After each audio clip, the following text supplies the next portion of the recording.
St. Augustine pointed out a strange contradiction about time. We all know exactly what it is, right up until someone asks us to explain it. The 20th century philosopher Paul Ricoeur argued that human beings require the structure of stories to process this terrifying reality. But before Ricoeur can analyze how narrative works, he has to rigorously define our raw temporal experience by dissecting Book 11 of Augustine's Confessions. Augustine's pure phenomenological reflection on time results in Aporia, an irresolvable logical impasse that yields no clear solution. Stripped of the artificial structure of narrative, human time becomes a paradox of non-being that actively damages human consciousness. We can divide this logical impasse into two distinct battlefronts: the ontological, which asks what time actually is, and the epistemological, which asks how we measure it.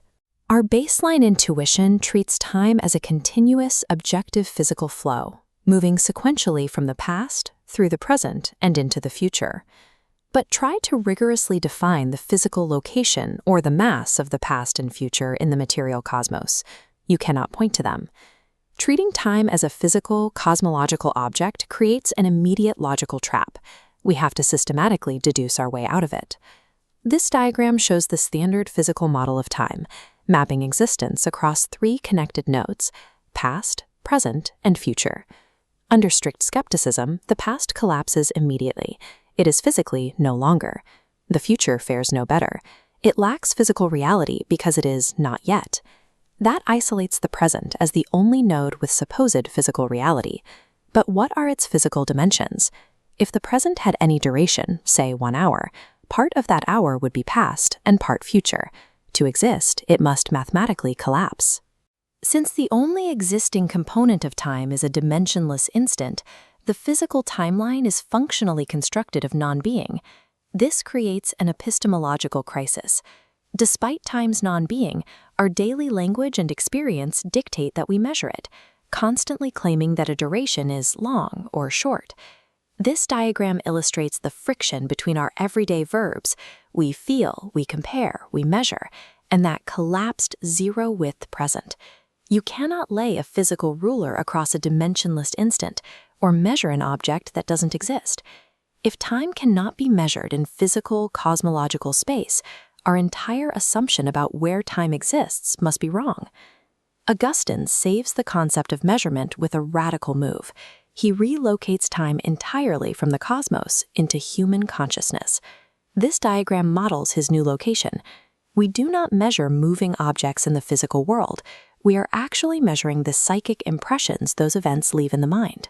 Inside the mind, Augustine redefines the internal architecture of time as the threefold present. These three new cognitive nodes are the present of the past, which is memory, the present of the present, which is attention, and the present of the future, which is expectation. Time is not the physical movement of planets. It is a purely artificial structure sustained entirely by the cognitive force of the human mind. To see how this architecture functions practically, we can look at Augustine's mechanical example, the act of reciting a psalm. The process requires intentio. Intentio is the active, unified tension and focus the mind must direct to execute the task of speaking. Watch the mechanical flow as the psalm is spoken out loud. Executing this cognitive action demands a severe psychological cost. Augustine calls this distentio animi, the distension, or stretching out, of the soul. The mind is pulled backward to hold the memory of the past syllable, and pulled forward anticipating the next, while trying to maintain strict attention on the present sound. The mind successfully measures time internally, but the soul is dispersed and torn apart by its own mechanics. This is the bleak endpoint of Ricoeur's analysis. Pure phenomenological reflection fails to solve the problem of time. Instead, it isolates the trauma of it. Analyzing time leaves the human mind in a state of irresolvable, agonizing tension.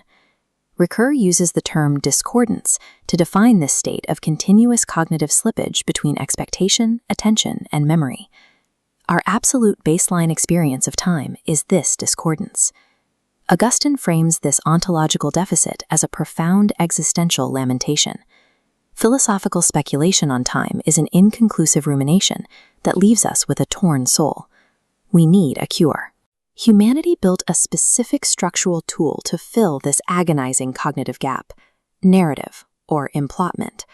Plot, or muthos, acts as an artificial framework that forces concordance over the raw discordance of lived time. To prove exactly how this poetic act of implotment saves us from the aporia of time, Ricoeur turns his attention to Aristotle's Poetics. Narrative provides the vital structure necessary to stitch a shattered experience of time back together.